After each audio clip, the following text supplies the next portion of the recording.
ഉത്തർപ്രദേശ് മുഖ്യമന്ത്രി യോഗി ആദിത്യനാഥിന്റെ വീട് ഇരിക്കുന്ന സ്ഥലം കുഴിച്ചു നോക്കണമെന്നും അതിന്റെ അടിയിലായി ഒരു ശിവലിംഗം കണ്ടേക്കാം എന്നുമാണ് സമാജ്വാദി പാർട്ടി അധ്യക്ഷൻ അഖിലേഷ് യാദവ് പറയുന്നത്. ലക്നൌവിലെ മുഖ്യമന്ത്രിയുടെ ഔദ്യോഗിക വസതിക്ക് താഴെയാണ് ശിവലിംഗമുണ്ടെന്ന് അഖിലേഷ് യാദവ് ഇങ്ങനെ പരിഹാസ രൂപത്തിൽ പറഞ്ഞത്. ഒരു സർവേ നടത്തിയാൽ ഇത് കണ്ടെത്താമെന്നും അഖിലേഷ് യാദവ് പറയുന്നുണ്ട്. ഉത്തർപ്രദേശിൽ കാണുന്ന സ്ഥലങ്ങളിലെല്ലാം പോയി കുഴിച്ചാൽ പരിഹാരം കാണാൻ കഴിയില്ലെന്നും അദ്ദേഹം പറഞ്ഞു. ലക്നൌവിൽ മാധ്യമങ്ങളോട് സംസാരിക്കുകയായിരുന്നു അഖിലേഷ് യാദവ്. യോഗി ആദിത്യനാഥിന്റെ ഔദ്യോഗിക വസതിക്ക് താഴെ ശിവലിംഗമുണ്ട് എന്ന വിഷയം നമുക്കെല്ലാം അറിയാവുന്നതാണ്. അവിടെയാണ് ആദ്യം സർവേ നടത്തേണ്ടത്. എത്രയും പെട്ടെന്ന് അവിടെ ഒരു ഖനനം നടത്തി ഇത് പരിശോധിക്കണമെന്നാണ് അഖിലേഷ് യാദവ് വാർത്താ സമ്മേളനത്തിൽ പറഞ്ഞത്. യുപിയിലെ സംഭാലിൽ ഉൾപ്പെടെ മസ്ജിദുകൾക്ക് മേൽ അവകാശവാദം ഉന്നയിച്ച് BJP സർക്കാരുകൾ സർവേ നടത്തുന്ന സാഹചര്യത്തിലാണ് അഖിലേഷ് യാദവിന്റെ ഈ പരാമർശം. BJP സർക്കാരുകൾ ഇനിയും കുഴിതോണ്ടുമെന്നും കുഴിച്ച് സ്വന്തം സർക്കാരിന്റെ അടിവേര് ഇളക്കിയാകും ഈ നടപടികൾ അവസാനിക്കൂ എന്നും അഖിലേഷ് യാദവ് പറയുന്നുണ്ട്. നമ്മുടെ ഈ രാജ്യത്ത് ഒരു ആരാധനാലയ നിയമമുണ്ട്.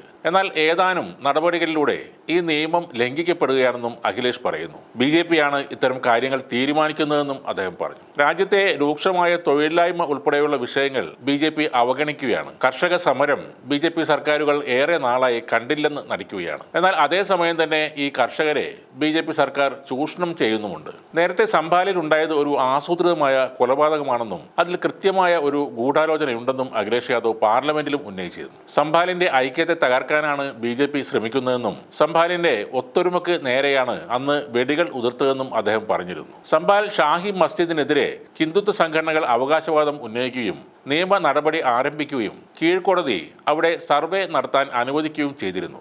അതിന് പിന്നാലെയുണ്ടായ സംഘർഷത്തിൽ 6 പേർ കൊല്ലപ്പെട്ടിരുന്നു. ആ മേഖലയിൽ ഇപ്പോഴും സംഘർഷാവസ്ഥ നിലനിൽക്കുകയാണ്. അടുത്തിടെയാണ് രാജ്യത്തെ ഏറ്റവും പഴക്കമുള്ള 3ാമത്തെ പള്ളിയായ ഷംസി ഷാഹി മസ്ജിദിൽ നീലകണ്ഠ മഹാദേവ ക്ഷേത്രമുണ്ടെന്ന് കാണിച്ച് 2022 രജിസ്റ്റർ ചെയ്ത ഹർജി സജീവമാക്കുന്നത്. നീലകണ്ഠ മഹാദേവ ക്ഷേത്രം പൊളിച്ചാണ് ഷാഹി മസ്ജിദ് നിർമ്മിച്ചതെന്നാണ് അഖില ഭാരതീയ ഹിന്ദു മഹാസഭ നൽകിയ ഹർജിയിൽ പറയുന്നത്. ഹിന്ദു മഹാസഭ നേതാവ് മുകേഷ് പട്ടേലാണ് സ്വകാര്യ അന്യായം ഫയൽ ചെയ്തത്. നൂറ്റാണ്ടുകൾ പഴക്കമുള്ള മസ്ജിദുകൾക്ക് നേരെ സംഘപരിവാറും ഹിന്ദുത്വ സംഘടനകളും ക്ഷേത്രമാണെന്ന ആരോപണം ഉന്നയിക്കുന്നതിന്റെ തുടർച്ചയാണ് ഈ സംഭവവും.